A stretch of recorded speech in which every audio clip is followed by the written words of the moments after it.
One of our favourite exercises for the bicep and the tissues at the front of the shoulder.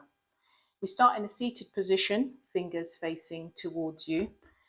I initiate the movement by pressing through my palm and fingertips, and I keep the elbows slightly bent just to get everything doing its job.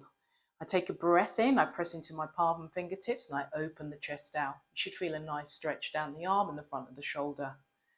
To progress that, I can then press and then shift my bum closer to the heel, opening the chest.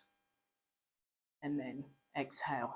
And again, if I want to increase that even more, I can just press into the palm and fingertips, no weight on the heel of the hand if I can. Shift, and then I lift, keeping that open position. 6 times 6 seconds, so I can breathe in, press into that for 6 seconds, exhale and relax. Or whatever you've been advised by your therapist.